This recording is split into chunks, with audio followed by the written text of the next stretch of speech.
नमस्कार। आज मैं आपसे एक ऐसे विषय पर बात करना चाहता हूं जो हम सभी के जीवन से जुड़ा है, भाग्य। हम सभी ने कभी न कभी ये जरूर कहा होगा, ये तो मेरे भाग्य में नहीं था, या फिर जो भाग्य में लिखा है वही होगा। लेकिन क्या वाकई भाग्य हमारे जीवन को नियंत्रित करता है या फिर हमारे कर्म?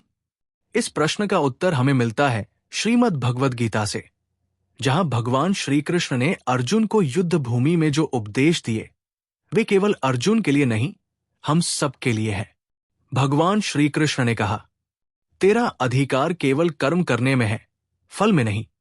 इसलिए कर्म को फल की चिंता किए बिना कर और आलस्य या अकर्मण्यता से दूर रह। अब जरा सोचिए, क्या कोई ऐसा व्यक्ति है जिसने केवल भाग्य के भरोसे बैठकर जीवन में कुछ बड़ा हासिल किया हो? नहीं। इतिहास गवाह है कि जिन्होंने कठिन परिश्रम और दृढ़ संकल्प से कार्य किया है वे ही ऊंचाइयों तक पहुंचे हैं। भाग्य क्या है? भगवान श्री कृष्ण के अनुसार भाग्य कोई बाहर से मिलने वाली चीज नहीं है, बल्कि ये हमारे ही पूर्व कर्मों का फल है। जो हमने पहले किया है वही आज हमारे सामने है, और आज जो हम कर रहे हैं वही भविष्य का भाग्य बनेगा। इसलिए भाग्य से भागने की बजाय हमें उसे अपने कर्मों से बदलने का साहस रखना चाहिए। श्री कृष्ण ने कभी ये नहीं कहा कि जो होना है वो होकर रहेगा, इसलिए कुछ मत करो, बल्कि उन्होंने कहा, अपने आप को अपने ही कर्मों द्वारा ऊपर उठाओ, अपने आप को गिरने मत दो। असली शक्ति आत्मविश्वास और कर्म। श्री कृष्ण ने हमें यह समझाया कि अगर हम अपने कर्म पर विश्वास रखते हैं, अगर हम अपने प्रयास में ईमानदारी रखते हैं, तो भाग्य भी हमारी सहायता करता है। भगवान ने अर्जुन से युद्ध करने को कहा, क्योंकि युद्ध उसका धर्म था, उसका कर्तव्य था। अगर अर्जुन कहता, मुझे युद्ध नहीं करना, शायद भाग्य में विजय नहीं है, तो क्या होता? वो अपने धर्म से हट जाता और ये उसकी आत्मा की हार होती।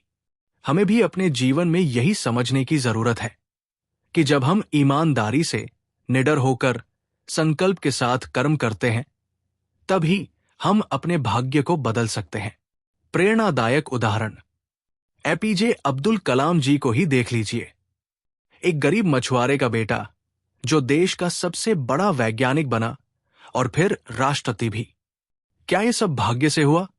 नहीं, ये उनके संकल्प, परिश्रम और निरंतर प्रयास का फल था। महात्मा गांधी ने अकेले अपने दृढ़ विश्वास और कर्म से पूरे ब्रिटिश साम्राज्य को झुका दिया। अगर वे ये सोचते कि मेरे पास न तो सेना है न हथियार, मैं क्या करूं, तो क्या आज हम स्वतंत्र होते?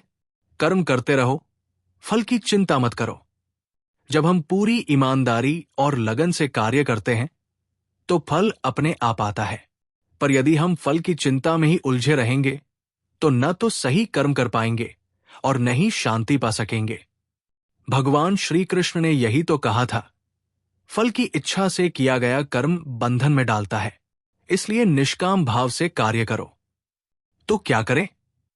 सपना देखो, लेकिन केवल सपना देखने से कुछ नहीं होगा, उसे पूरा करने का संकल्प भी चाहिए। कर्म करो बिना थके, बिना रुके, बिना किसी डर के। धैर्य रखो, फल एक दिन अवश्य मिलेगा। हर रात के बाद सुबह होती है। आत्मविश्वास रखो, तुम वही हो जो तुम सोचते हो। यदि तुम सोचो कि तुम जीत सकते हो तो तुम जरूर जीतोगे। सीखते रहो हर हार से, हर गलती से, क्योंकि अनुभव ही सबसे बड़ा शिक्षक है। अंत में श्री कृष्ण का संदेश। श्री कृष्ण ने गीता में स्पष्ट कहा कि कर्म को कुशलता से, निष्ठा से, समर्पण भाव से करना ही सच्चा योग है, और जब हम ऐसा करते हैं तो ईश्वर स्वयं हमारी सहायता करता है। इसलिए मेरे मित्रों, भाग्य पर मत बैठो, भाग्य बनाओ। श्री कृष्ण कहते हैं, जो हुआ अच्छा हुआ, जो हो रहा है अच्छा हो रहा है, जो होगा वह भी अच्छा ही होगा। लेकिन इसका अर्थ ये नहीं कि हम कर्म न करें, बल्कि ये कि हम शांति और विश्वास के साथ कर्म करें और फल की चिंता ईश्वर पर छोड़ दें। निष्कर्ष, आपके जीवन का रथ आपके हाथ में है। श्री कृष्ण ने अर्जुन को सारथी बनकर दिशा दिखाई, लेकिन रथ को चलाना अर्जुन का कार्य था। उसी प्रकार प्रभु हमारे साथ है, पर जीवन के रथ को आगे बढ़ाना हमें ही होगा, अपने कर्म, अपने साहस और अपने आत्मविश्वास से। तो उठो, जागो और तब तक मत रुको जब तक लक्ष्य की प्राप्ति न हो जाए।